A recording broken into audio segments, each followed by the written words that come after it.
Sexuality is an important part of your identity.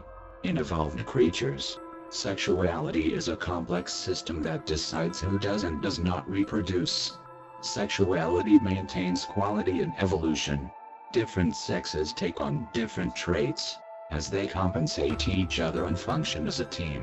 Sexuality is the primary driving force in advanced evolution. In today's world, due to the Zionist agenda to destroy Western civilization, men are under-sexualized and women are over-sexualized. Men are punished for their sexuality, while women are rewarded.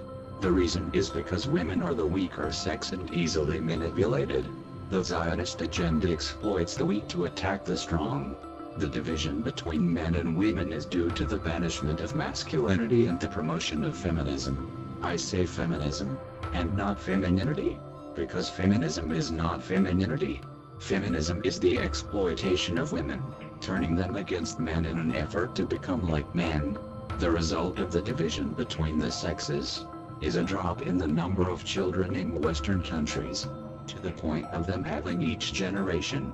Meanwhile, immigrants are imported into Western countries in massive numbers to overrun white people and take over. Immigrants are not punished for their masculinity as white men are. Immigrant women are not over-sexualized as white women are. While white women are encouraged to have sex with immigrants and breed out their race to extinction. Sodomy is a perversion of sexuality. Anal sex is the realm of LGBT, who pursue sex for power and pleasure, and simply for the act of performing the most outrageous and offensive sexual acts possible. Sodomy is extremely unhygienic and spreads disease. There is no pleasure in the recipient of sodomy, apart from perverted enjoyment in the act of perverting sexuality. If lesbians only like women, then why do they use dildos that look like a penis? Why is it that lesbian relationships always have a male and female role?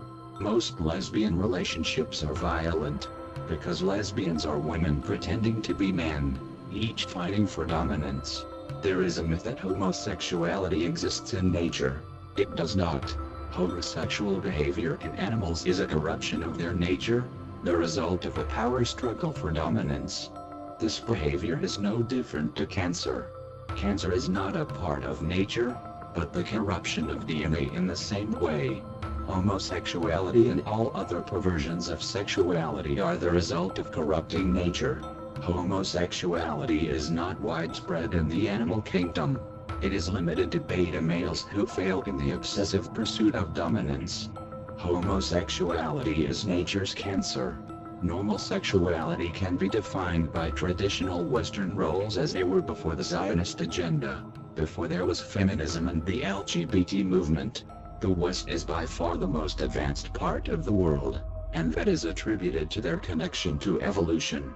White people evolved, while others did not. This is due to their superior sexuality being the most pure and connected with nature and evolution. In the past, men were gentlemen and women were ladies. Sexuality was a private matter, and something to be respected.